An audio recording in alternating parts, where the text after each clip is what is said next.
Haunted कहानियाँ इन Hindi YouTube channel में आप सबका स्वागत है दोस्तों।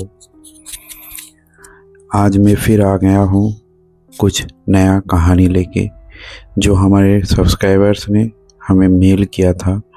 और अगर आप भी चाहते हो कि आपकी भी आप बीती हम सुनाएं, आपकी भी आप बीती हम नैरेट करें, तो आप अपनी जो कहानी है उसको नीचे दिए गए डिस्क्रिप्शन बॉक्स में जो ईमेल आईडी है उसके ज़रिए से ज़रूर भेजना। मैं इधर नैरेट कर दूंगा। और अगर किसी को अपनी नाम नहीं बताना है तो वो भी मेंशन कर सकते हो, कोई बात नहीं। तो चलिए चलते हैं हमारे पहले कहानी जो हमें भेजा था राकेश ने। शुरू करते हैं राकेश की कहानी, उसी की जुबानी। राकेश कहते हैं कि मैं कभी भी भूत प्रेत में विश्वास नहीं करता था। मुझे लगता था सब कहानियाँ फेक होती है। लेकिन एक रात मेरे साथ कुछ ऐसा हुआ जिसे आज तक याद करके मेरी रूह कांप जाती है। ये मेरी आप बीती है, एक छोटी सी गांव का ट्रिप और एक ऐसी रात जो मैंने कभी भूल नहीं पाया। मैं अपने दोस्तों के साथ हुआ कुछ ऐसा था कि मैं अपने दोस्त रवि के साथ उसके गांव गया था। एक छोटा सा गांव जंगल के पास, और एक बहुत दिन के टाइम में बहुत सुंदर सा लगता था और लगता था कि ये छोड़ के कभी मत जाएं। लेकिन रात को लगता है कि यहाँ पे हम लोग रह नहीं सकते, इतना ज़्यादा अंधेरा छा जाता था। वहाँ नेटवर्क भी नहीं था और रात को अंधेरा इतना घना कि अपनी हाथ भी मुश्किल से देख पाते थे लोग, है ना। उसके घर के आसपास पुराने खंडर जैसे हवेली थी जिसे लोग भूत बंगला कहते थे। रवि ने एक दिन अचानक हंसते हुए बोला, अरे यार बकवास है, चल रात को उधर चलते हैं। मैं मजाक में हाँ बोल दिया, लेकिन मुझे पता नहीं था उसका अंजाम कुछ इतना बुरा होगा। ठीक है, फिर हम लोग खाना वाना खा लिए। उसके बाद रात को 11 बजे हम लोग किसी को नहीं मत बता के टॉर्च लेके ऐसे ही बोले कि कुछ घूमने जा रहे हैं, आ रहे हैं अभी बोल के टॉर्च लेके वहाँ चले गए। अंदर पूरा सन्नाटा था और बस हवा चल ही रही थी और हवा की आवाज़ मानो ऐसा लग रहा था कि एक नया सा अनुभूति है और हर जगह से कोई एक अनजान सी आवाज़ हमें पुकार रही है। और दरवाज़ा क्या जो किरकिर वाली आवाज़ कर रहा था, एक हॉरर मूवी में जो आवाज़ आती है ठीक वैसा ही।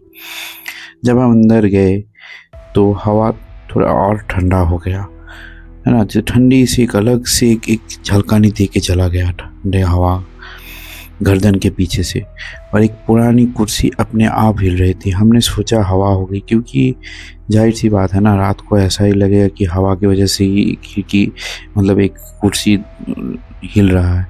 क्योंकि हमारे दिमाग में तब भूत वगैरह नहीं आ रहा था, हम लोग मजाक के मूड में थे। लेकिन तभी रवि ने बोला, यार तूने सुना? कहीं से हल्की सी हो करके आवाज़, जैसे कोई घुरा रहे हो, और एक अलग सी सांस लेने की आवाज़ आ रहा था। टॉर्च उस डायरेक्शन में मारी। उसके बाद एक सफ़ेद छाया दरवाजे के पास खड़ा था। उसके चेहरे पे कोई फीचर्स ही नहीं था, बस एक अंधेरा। मैं जम गया देख के, और रवि चिल्लाया और हमारा जो एक अलग सा मजाकिया मूड था पता नहीं वो कहाँ गायब हो गया। रवि ने बोला, चल भाग भाग भाग। हम दोनों भागते हुए बाहर निकले, पर पीछे से कदम की आवाज़ हमारे साथ साथ आ रही थी, जैसे कोई हमारे बिल्कुल पीछे हो। जब हम घर पहुंचे, रवि के डॉग ने अचानक जोर जोर से भौंकना शुरू कर दिया। मैंने पीछे देखा, कुछ नहीं था। लेकिन जब हमने हवेली की तरफ देखा, एक छाया वहाँ खड़ी थी, बिल्कुल वही सफ़ेद छाया। आपको पता नहीं, हम लोग जब डर लगता है ना, तो दूर खड़ी हुई किसी साया को देख के भी डर लगता है। ऐसा नहीं कि वो पास नहीं है इसीलिए डर नहीं लगेगा, नहीं, बहुत ज़्यादा डर। और हम लोग डर के मारे इतना ज़्यादा खौफज़दा हो गए थे कि क्या बताओ, पूरा गला सूख गया था। और वही सफ़ेद छाया हम लोगों को देख रहा था बार बार। ऐसा लग रहा था कि हमें बुला रही है, इधर आओ। हिला ही नहीं, बस हमको देख रहा था। उस रात हमने सो नहीं पाए। सुबह रवि के पिता ने कहा कि बेटा तुम लोग उधर गए थे क्या?